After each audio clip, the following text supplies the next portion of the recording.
ఇప్పుడు ఎన్నికల్లో ప్రస్తుతం రాబోయే ఎన్నికల్లో ఎవరు కోటేద్దాం అనుకుంటున్నారు? మీ అభిప్రాయం ఏంటి? ఎవరు గెలిస్తే బాగుంటుంది అనుకుంటున్నారు?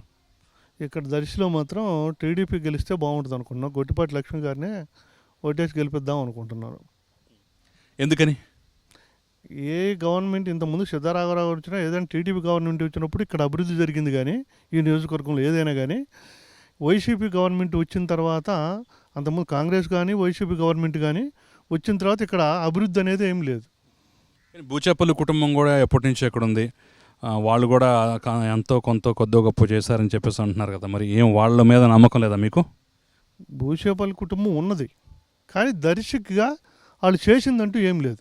10 సంవత్సరాలు వాళ్ళ ఫాదర్ కానీ వీళ్ళు కానీ చేశారు, కానీ ఇక్కడ దర్శకు చేసింది ఏం లేదు.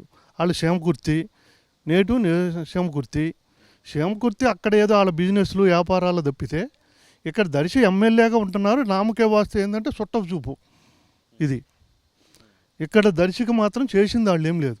10 సంవత్సరాల్లో ఇంతవరకు ఒకళ్ళకి గుర్తుంచుకోదగ్గ ఏదైనా కానీ ఇంతవరకు వాళ్ళు చేసింది ఏం లేదు మా దర్శి నియోజకవర్గంలో. ఇప్పుడు ఇప్పుడు ప్రస్తుతం బూచేపల్లి వెంకయ్యమ్మ ఇక్కడ కీలకమైనటువంటి పదవిలో ఉన్నారు కదా, జెడ్పీ చైర్పర్సన్గా ఉన్నారు కదా. సో మరి మీరు ఒక వ్యాపారస్తుడు, మీలాంటి వ్యాపార వర్గాలకు కూడా చేయూతనిచ్చిన పరిస్థితి ఏమి లేదా? మాకేం చేసింది ఏం లేదు. ఏ విధమైన తోడ్పాటు కానీ మాకు అందించిందో ఏం లేదు. ఏదైనా వాళ్ళ దగ్గరికి ఇంకా వాళ్ళు వెనకాల నలుగురు తిరిగే వాళ్ళు ఉంటారు వాళ్ళ చుట్టూ. ఆ తిరిగే వాళ్ళకి ఏమన్నా హెల్ప్ చేశారేమో కానీ మిగతా వాళ్ళకి ఏం చేసింది ఏం లేదు వాళ్ళు.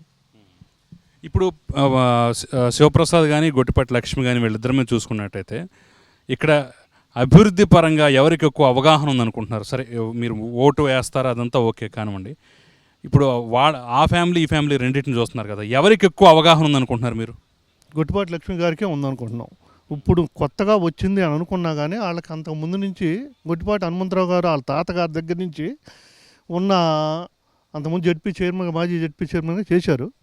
ఆ చేసినప్పుడు ఈ పిల్లలుగా ఉన్నప్పుడు అవగాహన అనేది వీళ్ళకి ఇంకెక్కువ ఉన్నదని అనిపిస్తుంది. వాళ్ళ గొట్టిపాటి లక్ష్మి గారి మాటల్లో, ఇప్పుడు భూసేపల్లి శివప్రసాద్ రెడ్డి గారు మాట్లాడే మాటల్లో కన్నా ఈ గొట్టిపాటి లక్ష్మి గారు మాట్లాడే మాటలు అవగాహన అనేది మన దేశ నియోజకవర్గంలో ఎక్కువగా ఉందని కనిపిస్తుంది.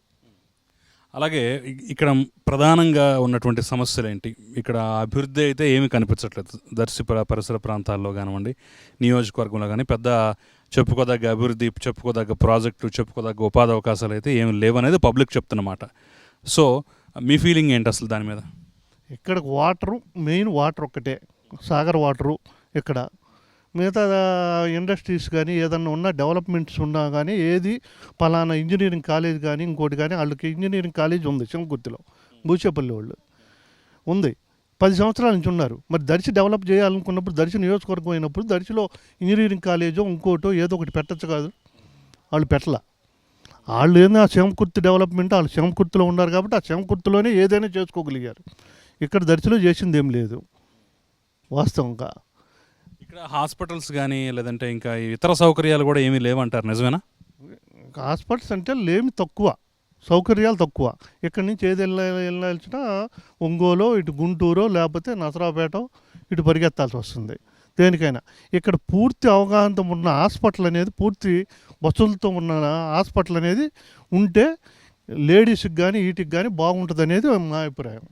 అలాగే దొనకొండ అభివృద్ధి అనేది ఆగిపోయింది అంటున్నారు. దానికి కారణం ఎవరంటారు? ఈ పరిసర ప్రాంతాల్లో దొనకొండలో కొన్ని వందల వేల ఎకరాల భూమి, ప్రభుత్వ భూమి ఉంది, కావలసినంత భూమి ఉంది, అద్భుతంగా చేసుకోవచ్చు. కానీ అక్కడ అసలు పిచ్చి చెట్లు మొలిచే ఏమీ అభివృద్ధి లేదు అంటున్నారు. దానికి కారణం ఎవరంటారు? ఇక్కడ ఉన్నప్పుడు గత సంవత్సరం చేసిన పాలకులదే లెక్క. ఇంతకుముందు ఎమ్మెల్యేగా ఉన్నారు. టీడీపీ హయాంలో ఏమన్నా అభివృద్ధి స్టార్ట్ అయింది అక్కడ? పోనీ పారిశ్రామిక కార్యాలు ఏర్పాటు చేద్దామని ప్రయత్నాలు చేశారు. బాగా గట్టిగా ఏదైనా ఏర్పాటు చేసి దాన్ని కొంచెం డెవలప్మెంట్కి కొంచెం వచ్చింది. ఆ 5 సంవత్సరాల్లో కొంచెం డెవలప్మెంట్ అనేది కూడా రియల్ ఎస్టేట్ భూమి కానీ అక్కడ కానీ ఏదన్నా అక్కడ ఇది కూడా విమానాశ్రయాన్ని కూడా తీసుకొచ్చి మళ్ళీ ఏర్పాటు చేద్దామనే అభిప్రాయంతో దాన్ని కొంచెం ఏర్పాట్లు కూడా చేయడం జరిగింది. కానీ వీళ్ళ హయాం వచ్చిన తర్వాత మాత్రం దాన్ని ఊసే ఎత్తల. అక్కడ ఉన్న ప్రభుత్వ భూములు ఆక్రమించుకోవడానికి ప్రయత్నం చేస్తున్నారు, కానీ ఉన్న భూములన్నింటినీ అక్కడ భూముల్ని ఇంకా దేనికన్నా గవర్నమెంట్ వసతులకు ఉపయోగించుకొని ఏదన్నా డెవలప్ చేద్దామనే ఉద్దేశాలు ఇప్పుడు చేసిన పోయినసారి కానీ అంత ముందు కానీ చేయలే.